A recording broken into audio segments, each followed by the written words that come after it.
Today's episode is about vulnerability. So vulnerability, not taken as weakness. Vulnerability, I'm going to be presenting it in the wonderful way that is presented, has been presented, introduced and be presented with Helen Citra Stone in the system of the psychology of the cells.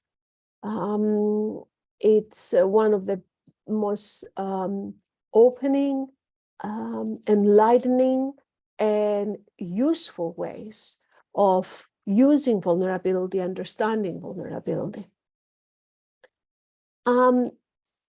So as I am beginning to talk about this very sensitive, vulnerable topic, I just want to say that it doesn't mean we allow vulnerability with everybody. So what I will be talking about today, of course, is in the context of intimate relationships, how to identify, use, communicate vulnerability in relationships that are very important to us, with our partner, with very close friends, and not with all friends. And because when you open up to your vulnerability, you also need, it's very important to also know how to close down vulnerability. A lot of wonderful presenters and authors talked about vulnerability, but I notice it's not so much emphasis on also how to close down, ways to close down. You open your vulnerability and you close down your vulnerability. You protect your vulnerability. So, having said that, in my experience, I see that there are 4 levels of the human condition that a vulnerability is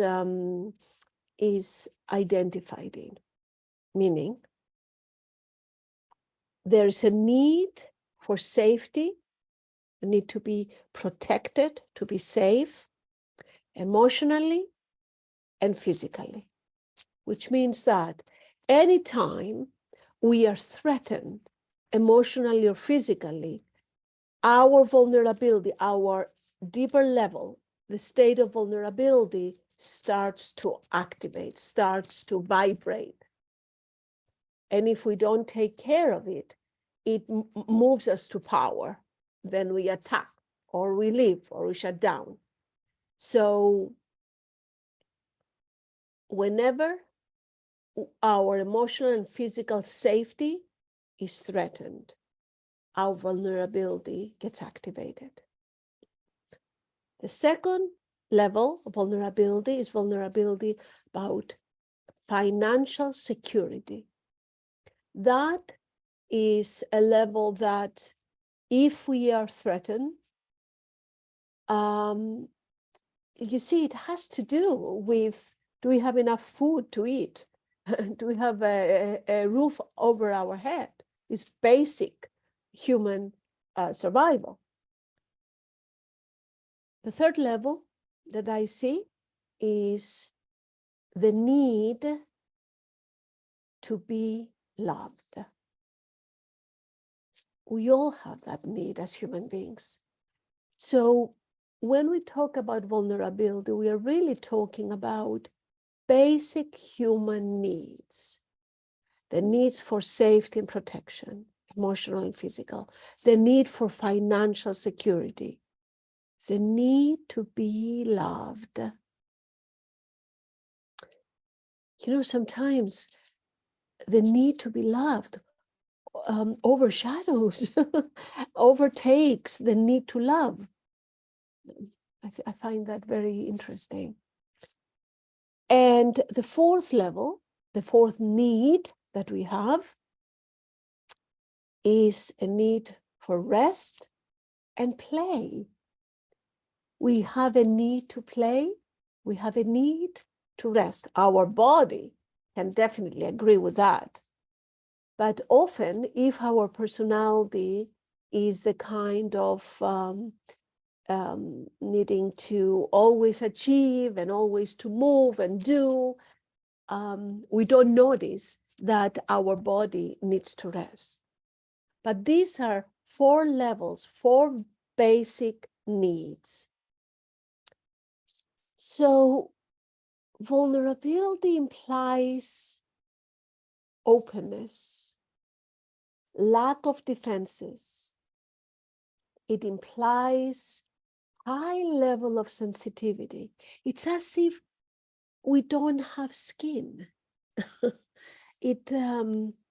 We read every single vibration around us. It is a form, it comes from a space where we experience love and abandonment and rejection, yearning and fear, shyness and insecurity, discomfort. Is a place where we are most receptive. It's a place where we receive and we notice and we take in beauty. So you see, when you're open, you take in both pleasant and unpleasant. And that is a state of vulnerability. All human beings carry it. And we don't have to advertise it everywhere. But we have to be able to allow to open, especially with our partner, if we want and we yearn and we long for intimacy in relationships. You see, intimacy, it's impossible to happen without access to our vulnerability, which means the powerful parts of our personality. I mentioned before, someone who carries high achieving, that's the main dominant part of the personality. When that part dominates, it's impossible to be connected, linked, and intimate with a partner. That part, the powerful part, needs to make space, needs to move a bit on the side to allow the vulnerability to open up, for us to open up to vulnerability. The other interesting characteristic of vulnerability is that it's identical in every culture and every race, because it's a human condition. When you speak from your vulnerable place, you're speaking the ultimate, your truth. That's the bottom line. When you allow yourself to reveal your vulnerability, that's your truth. When you're vulnerable, there's always a craving for intimacy. Whenever we disown our vulnerability, we move to pure reaction, pure power, and lots of judgment.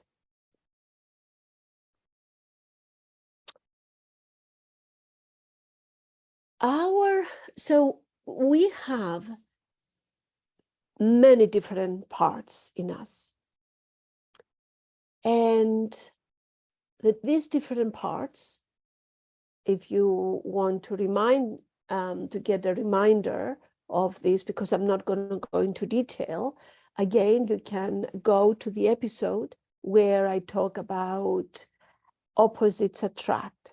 That's when I went into detail about the different parts of the personality. So some parts are very young parts. They're the inner children that we carry. And They're the inner children the way that we were when we were children. They don't grow up. Inner children are not supposed to grow up. The vulnerable child in us holds our vulnerability. And the vulnerable child is different from the other inner children. We have a playful and spontaneous child. We have a curious child. We have a part of us that is a magical child. We have a rambunctious child, to name a few of the different aspects of inner children.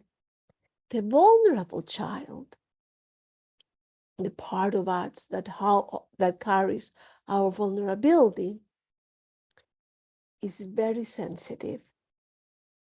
It's very quiet. It doesn't have defenses, doesn't use defenses. Is unbelievably perceptive. It sees everything. So when we cover our vulnerability with these power parts of us, we are not as perceptive. We are not as sensitive. The vulnerable child approaches others with its heart, not the mind. So it's not with the intellect or rational or intellectual approach. It's an approach with feeling, sensing into others. Because of having no defenses, it enables the child to tune in so completely to the surroundings and interact quite intimately. It responds to the slightest changes in the energetic interactions. So, for example, you're talking to me, and I am very open to listen to you. And as you're talking to me about, let's say what we are doing tonight, as you're talking to me and connecting with me, all of a sudden you realize you left something undone at your work. That moment you break connection with me. You're not just talking about us, about the plans for tonight. You just went to work because the thought about work came. That break of connection at that moment, if my vulnerable child is open, immediately it feels it. It senses it. The child knows you're not with me anymore.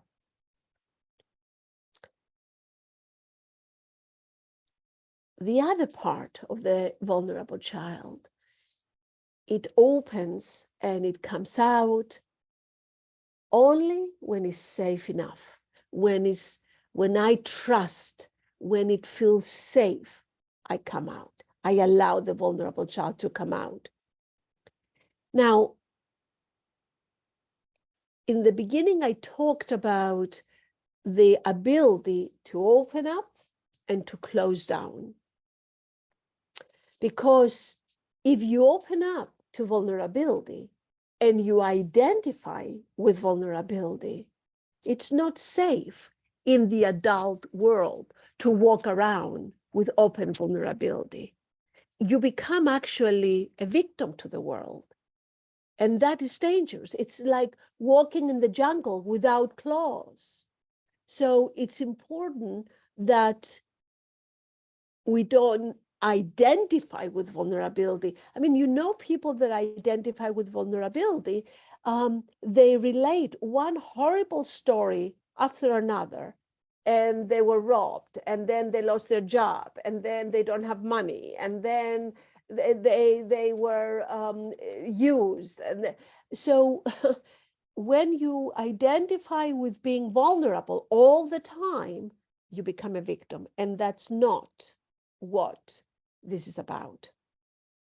It's about opening up when you want to connect and be intimate in relationships.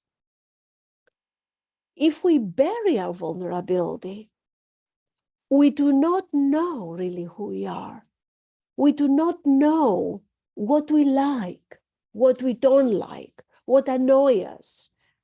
We don't know what makes us feel good, what doesn't make us feel good.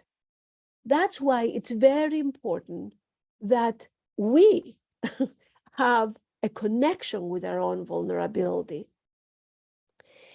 It gives us valuable information about what feeds us and what doesn't feed us, what makes us angry, what we don't like. But in order to get this information, we need to tune in to this vulnerability. Otherwise, you see, that's where we get our information from, of what really works for us and what doesn't work for us. So, and you see, in intimate relationships, you need to have this information to relate to your partner, to let your partner know. You see, one huge mistake in relationships, a fatal mistake, we expect the other to guess what we feel, what we want. They should know.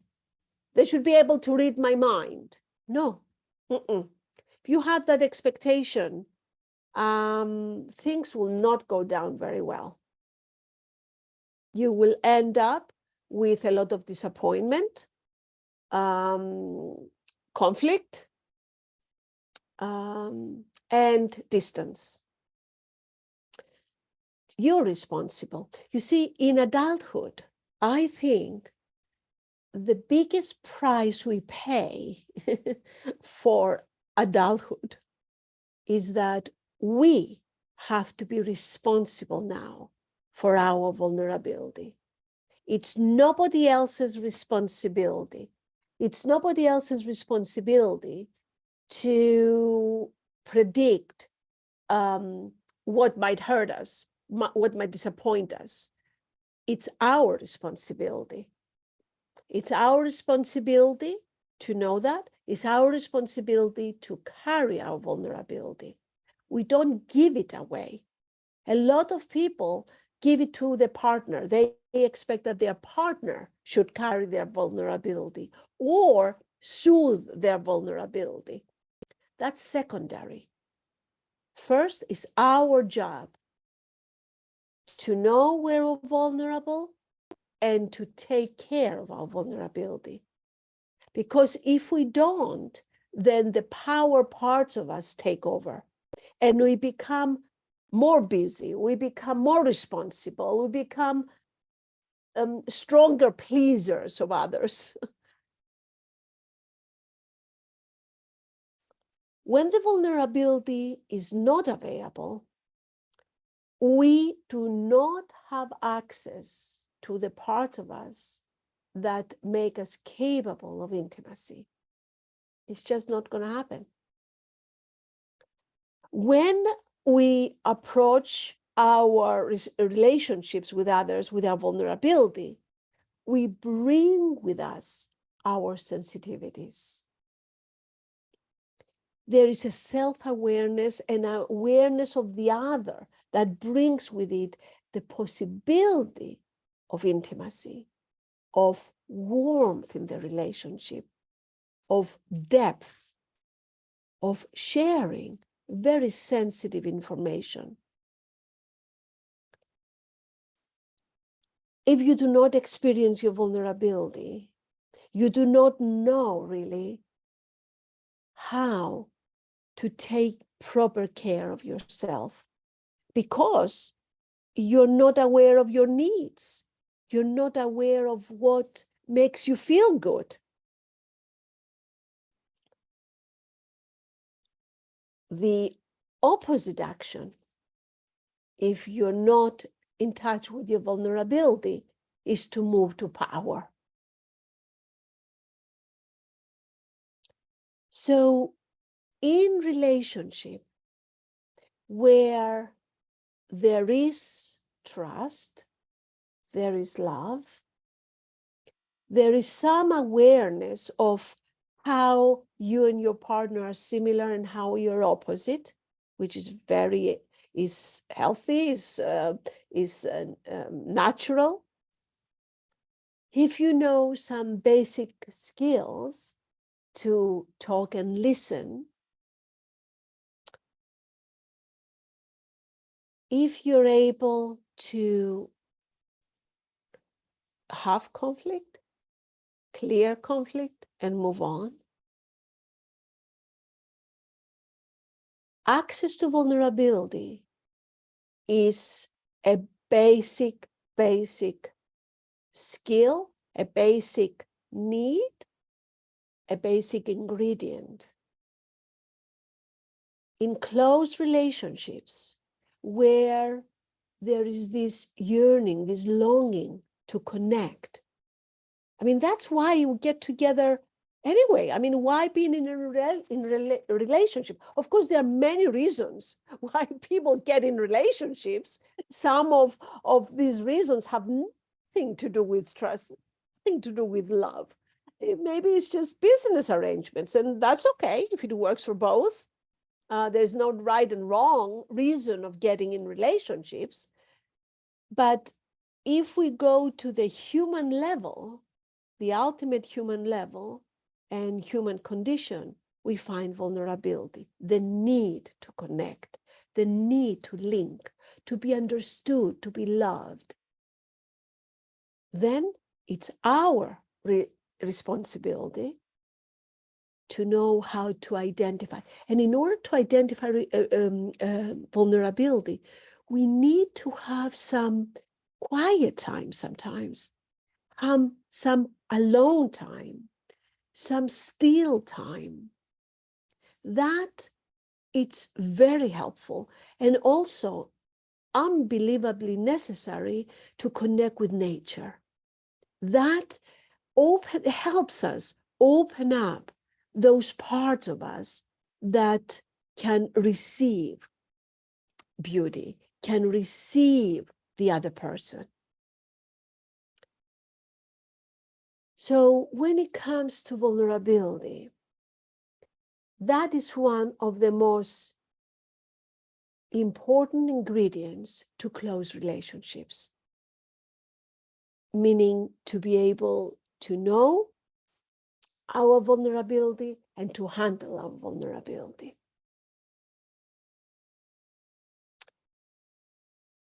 And that's where I want to hold it, about the theme of vulnerability.